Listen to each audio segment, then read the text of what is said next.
자, 시청자 여러분 안녕하십니까? 마음 공부하는 소울닥터 김석범 원장님 나오셨습니다. 안녕하세요. 자, 조국 때문에 이 정신과 의사가 할 일이 많아졌습니다. 이제 앞으로 우리 사회에 배트맨인 줄 알았는데 조카인 이런 놈들을 다 좀 잡아내야 안 되겠습니까? 그래서 내가 과거에 이제 이런 말을 좀 했어요. 사람 중에 별 사람 없더라. 그러니까 영웅은 없다. 그렇죠. 다들 다 허점도 있고, 뭐 저도 마찬가지예요. 인간적 약점과 허점 속에서 양면이 다 허덕이면서 살아가는 거지. 그 무슨 완벽한 모든 부분에 그런 사람은 없다. 이렇게 보는데 조국은 수십 년을 국민을 속였습니다. 그렇죠. 근데 나는 저 사람이 자기 진보 집권 플랜 책이나 그 다음에 인터뷰에서 스스로가 잘났다, 키가 크다, 우월하다, 강남 좌파다 하는 부분을 말을 하는 걸 보고 그것도 굉장히 건방진 놈 아닙니까? 그렇죠. 그 굉장히 우월감을 표현하는 저 솔직히 뭐 저런 놈이 다 있나 생각했어요. 근데 실제로는 그게 열등감이죠. 어떻게 쥐가 쥐를 그렇게 말을 합니까? 그래서 내가 저건 보통 뻔뻔하지 않다. 보통 사람은 자기를 그렇게 말할 때 마음속에 양심이 있고 자아가 있다면 얼굴이 벌개져서 말을 하고 싶어도 트럼프랑 비슷하잖아요. 그런 거 보면 거짓말 잘하고 조국하고 트럼프하고 거짓말 잘하고 뻔뻔하고 자기 그 우월감 과시하는 거 잘하고 자기 자랑 잘하고 잡아떼는 거 엄청 잘하고 남 또 찝는 거는 뭐 따돌리고 그게 자기애성 인격의 특징들이거든요. SNS에서 가만히 있지 못하고 시종일관 떠들어 제끼고. 그게 굉장히 공통점이 많습니다. 그래서 좀 색깔 드러나는 모습이 약간 다르지만 결국은 공통적으로 두 사람이 하는 행태가 똑같죠. 그러니까 트럼프의 행동들이 되는 것들을 보면 조국의 행동을 유추할 수 있고, 조국의 행동을 보면 트럼프를 유추할 수 있고, 그런 부분이 많습니다.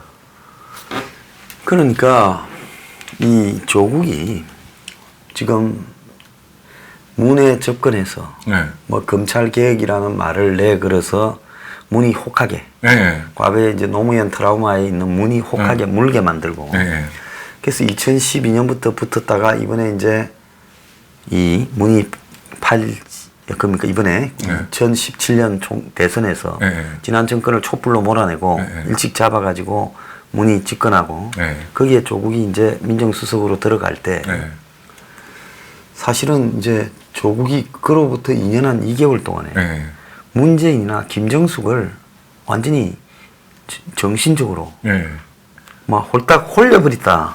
이 상황이 지금 나오는 거 아니겠습니까? 그렇죠.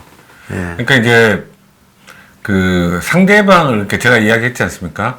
자기애적 인격인 사람들은 상대방을 이용의 대상으로 보기 때문에 어떻게 하면 자기가 유리한 포지션에 놓일 수 있는지 그거를 그 본능적으로 압니다.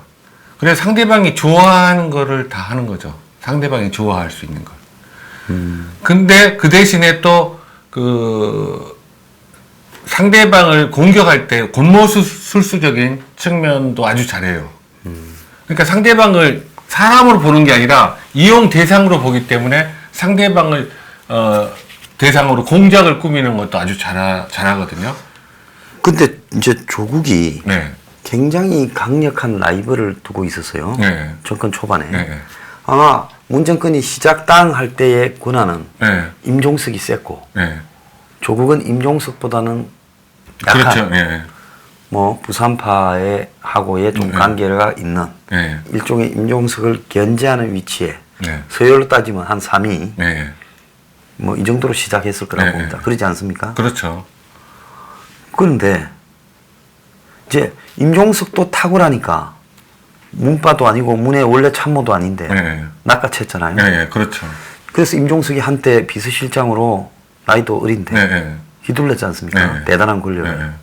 그때 조국이 임종석을 바라볼 때는 어떤 감정을 느꼈을까요? 시기 질투. 그리고 어떻게 하면 끌어내릴까 그 연구를 많이 했을 거예요. 그러니까 자기의 인격은 자기보다 좀 더 돋보이는 걸 견디지 못해요. 자기가 드라마의 주인공이어야 되는데 주인공이 아니라 조연이 되는 거를 못 참는 거예요. 그러면 뭐 어떻게든지 끌어내릴 준비를 했을 거고 민정수석이 자리에서 임종석의 약점을 캐라는 오도도 내렸을 가능성이 많아요. 그래서 이제 그거는 김태우가 폭로했잖아요. 가져오라 했다고. 네, 그랬습니까? 그래서 그 김태우가 작년 12월, 11월 시끄러워졌을 때 그 이야기가 나왔죠. 그 이야기. 위에서 임종석이 갖고 오라고. 그래서 뭐 연말까지 경쟁하다가 임을 제끼고 올 초부터 이제 조국 1인 체제로 갔다. 이렇게 보는데 그러면서 이제 쫓겨났던 이제 노영민이 힘이 없잖아요. 그렇죠. 그러니까 이제 비서실장을 허수아비로 갖다 놓고 그다음에 이제 쫓겨났던 양정철이는 조국이 이제 땅에 박아먹는 신복처럼 허수아비 자리에 이제 이렇게 만드는 거 아니겠습니까? 그런데 임종석도 가만히 보면 주사파의 조직을 대학 다닐 때부터 뭡니까? 뭐 전대협, 뭐 한총련 이런 조직을 쭉 장악하고 그 이후에도 주사파 조직들을 외곽에서 쭉 가지고 있는 대단한 선수 아닙니까? 그렇죠. 노무현을 초반에 홀리지 않았습니까? 네, 그렇죠. 근데 그 임종석이 조국한테 나가 떨어졌다는 거는 이건 조국이 가진 소시오패스 기질이 임종석을 능가한다. 그렇죠. 이게 뭐냐면 권모술수 하는 부분에 있어서 제일 중요한 거는 민정수석과 비서실장이 권력 투쟁을 한다면 거기에 그 심판자가 결국 문재인하고 김정숙 아닙니까? 예, 드리겠죠, 심판자가. 뭐 문재인, 김정숙한테 누가 더 그 신뢰성 있게 보이고 이해를 자기네가 원하는 일을 해주느냐에 초점이 맞춰지는데 결국은 그 면에서 조국이 입의 혀처럼 임종석보다는 더 잘했던 거죠. 근데 우리가 임종석을 가만히 보면 그런 거 엄청 잘하게 보이지 않습니까? 쇼맨십부터 시작해서 대중적인 쇼맨십은 있을지 모르지만 한 개인, 문재인 개인이나 김정숙 씨 개인에게 그 개인이 가려워하는 부분을 긁어주는 부분에 있어서는 스킬이 좀 떨어졌을 수 있어요. 조국보다. 그러니까 가려운 부분을 알아서 긁어주는 사람하고 여기 긁어라 저기 긁어라 이야기를 해야지 그거를 찾는 사람이랑 틀리잖아요. 그래서 정권 초반에 보수 진영에서는 전부 임종석을 욕했는데 그 임종석이 지난 연말에 나가 떨어졌잖아요. 제가 아마 제일 먼저 그랬을 거예요. 김태우 사건 생겼을 때 부산파와 주사파 그 이야기는 우리 소장님이 제일 먼저 하셨습니다. 그리고 그 이야기를 다른 데서 한 데가 없어요. 그래서 이제 임종석이 나가 떨어지고 결국은 임종석이 교체되면서 이제 청와대는 민정수석이라는 직위에 관계없이 조국이 2인자가 되고 그렇죠. 그러면서 이제 올해 벌어진 일이 가만히 보면 뭐가 벌어졌습니까? 이제 쭉 벌어진 일이 보면 작년부터 올해까지 오는 과정에 안희정이 날아가 버렸고 그렇죠. 그다음에 그러니까 이게 저기 이제 이재명이 날아가고 그리고 김경수도 당겼잖아요 지난번에. 그럼 이걸 가만히 보면 이 세 사람은 결국은 법, 사정기관 이런 부분하고 관계 있는 관련이 있죠. 그러면 조국이 더 영향력을 발휘해서 가능성이 크거든요. 그렇죠. 그러니까 라이벌들을 다 제거해버리고 임종석도 제거해서 임종석도 다시는 권력을 잡을 가능성이 없지 않습니까? 지금 봐서는 없어요. 없지요. 그러면 조국은 이 라이벌들을 차례대로 제거하는 정치 초년생인데 정치판에 뼈가 굵은 안희정, 이재명, 김경수 이 임종석을 날려버리는 저거는 뭡니까? 그게 이제 권모술수가 제가 아까 말씀드렸잖아요. 상대방을 이용하는 데 탁월하고 착취적이라고 그랬죠. 착취하는 데 탁월하기 때문에 어떻게 해야지, 어떻게 접근을 해야지. 그러니까 이제 일단 제일 중요한 게, 조국의 입장이 제일 중요한 게 문재인 그 김정숙 씨의 환심을 제일 많이 사서 확실하게 가까이 있어야 되고, 문재인 씨는 일단 한번 사람 믿으면 끝까지 믿는 스타일이지 않습니까? 안 바뀌잖아요. 사람에 대한 평가가. 그러니까 그 신뢰를 확실하게 확보한 상태에서 후계자로 거의 낙점을 받게 되니까 그 다음부터는 자기 천하가 되는 거죠. 조국이 이 문을 이용한 거는 문의 지금 가족과 관련된 잡다한 스캔들들을 무마하면서 문의 신임을 저는 했고. 제 생각에는 여성적인 부분에 김정숙 여사 가려움들이 잘 긁어주지 않았을까. 저는 그렇게 추정을 해요. 많은 사람들이 지금 그렇게 추정을 하고 있습니다. 그러니까 급속하게 신임을 얻으면서 하늘에는 해가 두 개 있을 수가 없듯이 임해는 가라앉고 조회가 들어온 거 아니겠습니까? 그리고 임종석의 치명적인 약점은 호남 출신이라는 거. 그러니까 문재인은 그 구도가 성립한다고 생각하고 있잖아요. PK 후보, 호남 지지.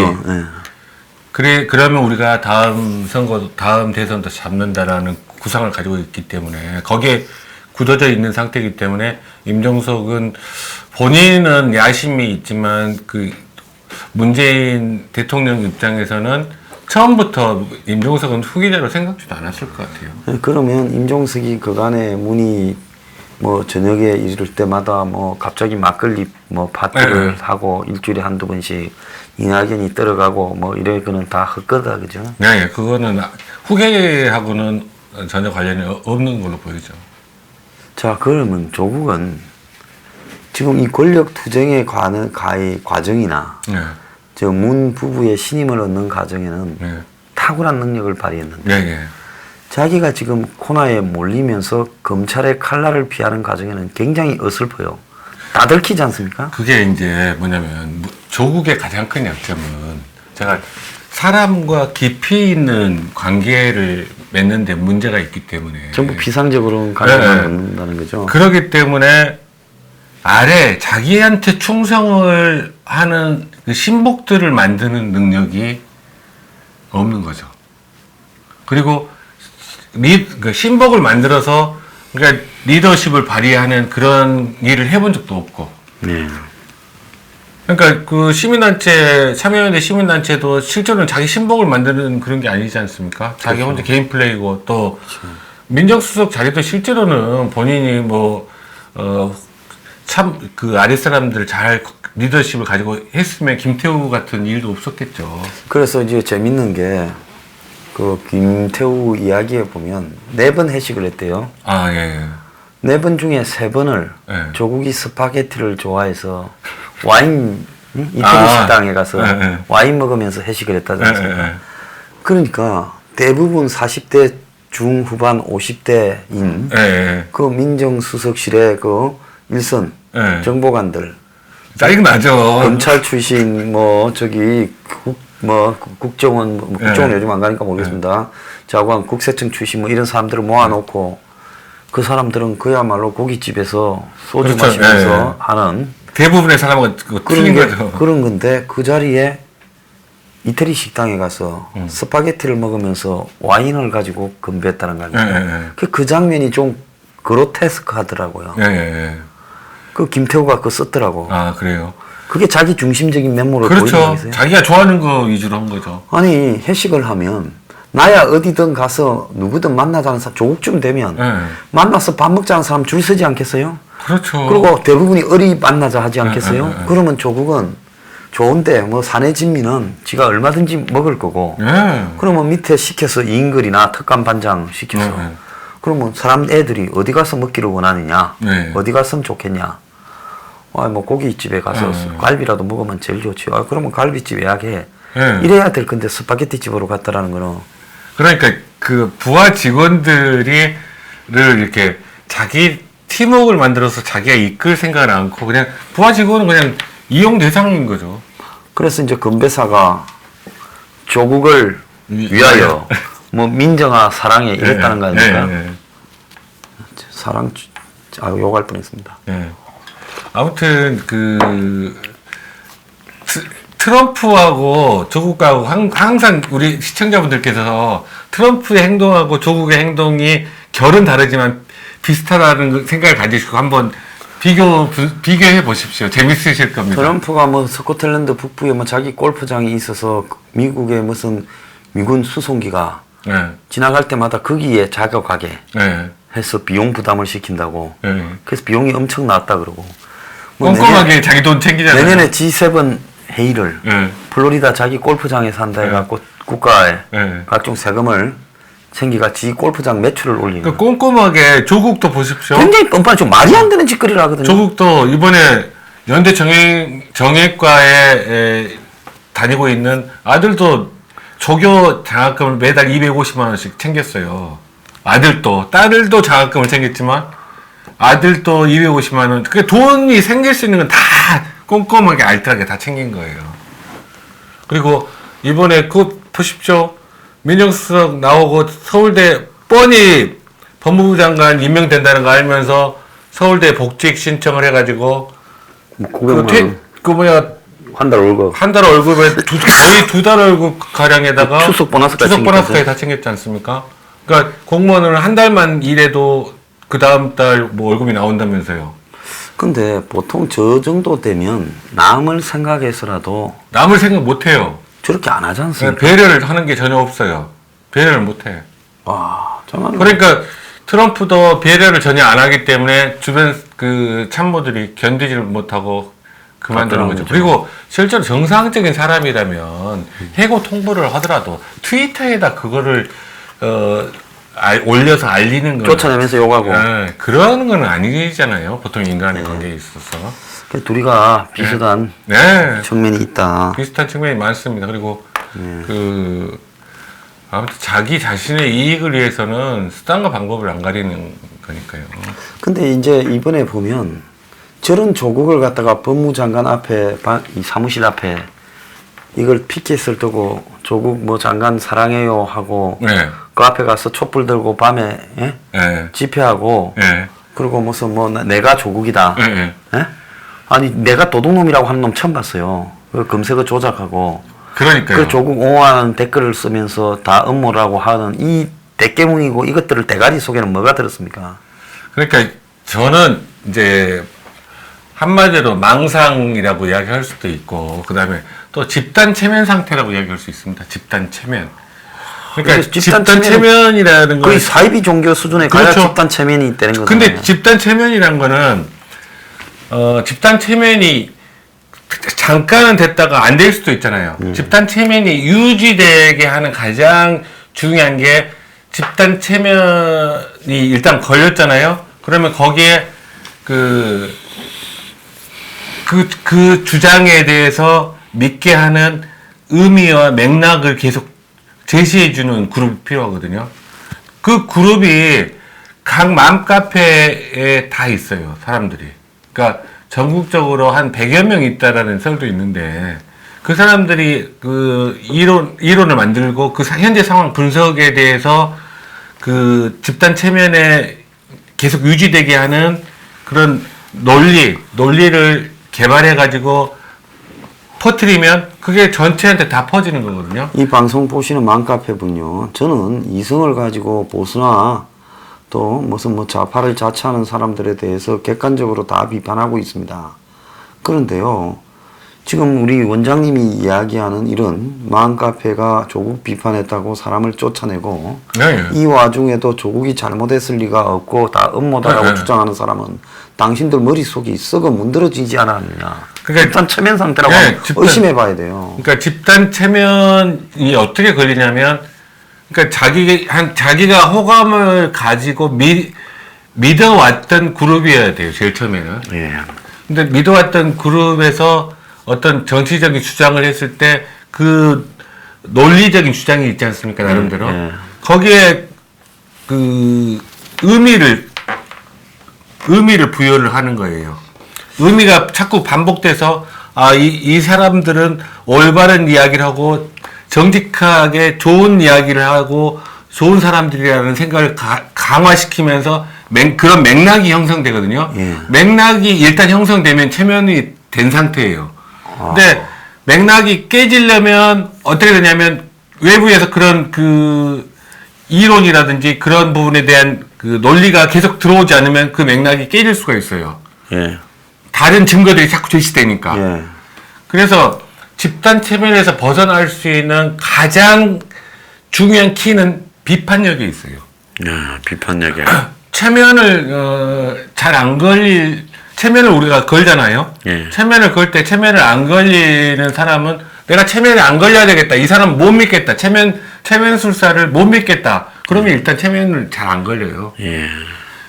내가 완전히 상대방을 믿고 의지하는 상황이 됐을 때 체면이 걸리게 되는 거거든요. 야, 이게 그러니까 비판력이 제일 중요합니다. 비판.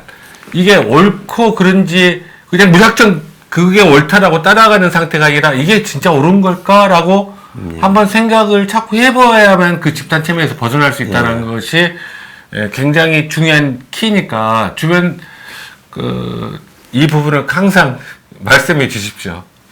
이게 지금 보면 한국에도 80년대에 오대양 사건 집단 자살했잖아요. 미국의 70년에 그 가야나 존스 사원. 그 뭐 몇백 명이 죽어버렸지 않습니까? 미국에서 남미로 이주해가 살인 그렇죠. 그것도 몇천 명이었어요. 몇천 명.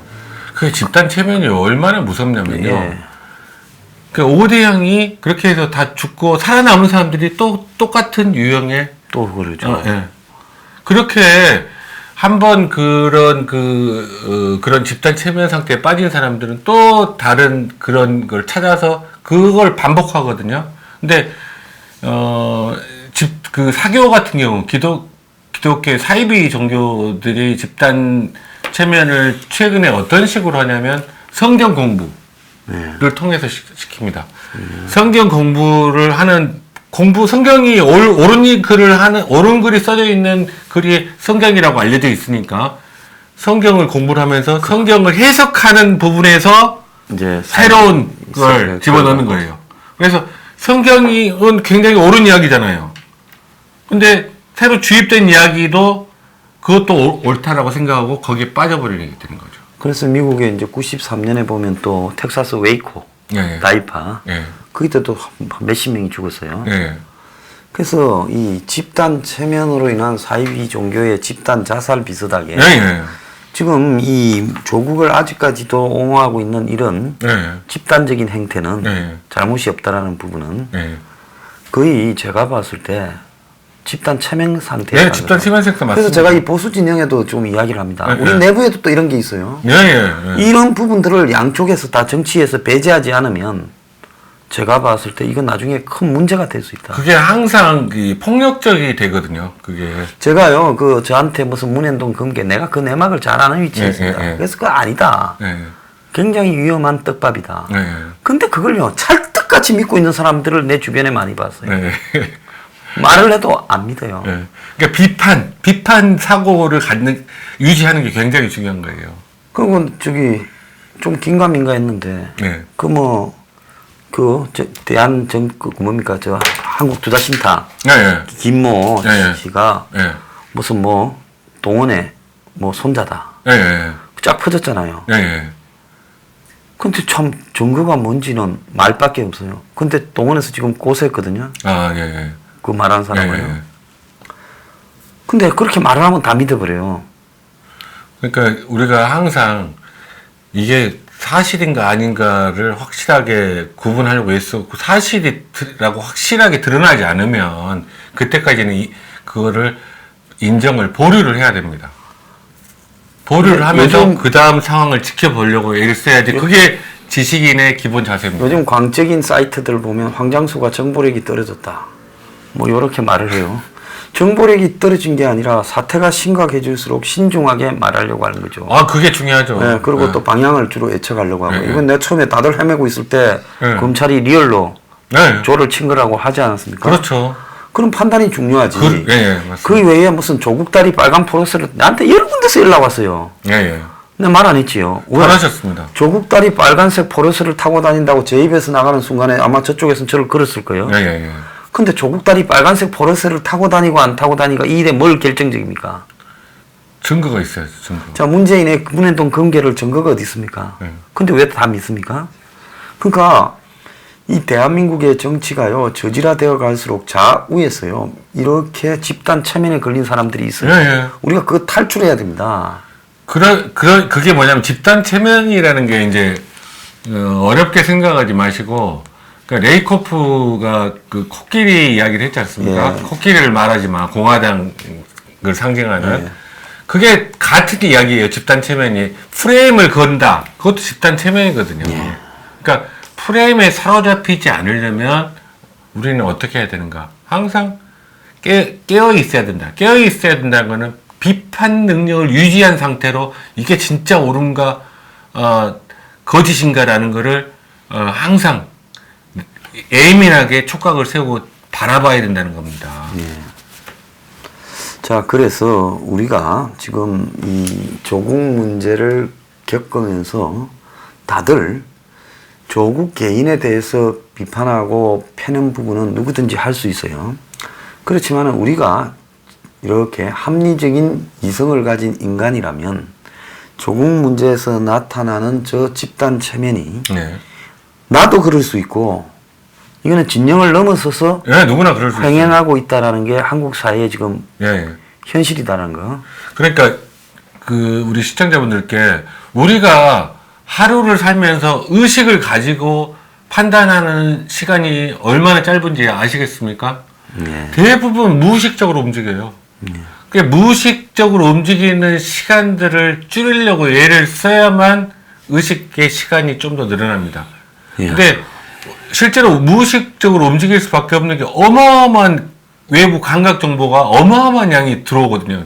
바로 1초당 어마어마한 예. 그 정보가 들어오는데 우리 뇌가 그거를 의식할 수 있는 건 그 중에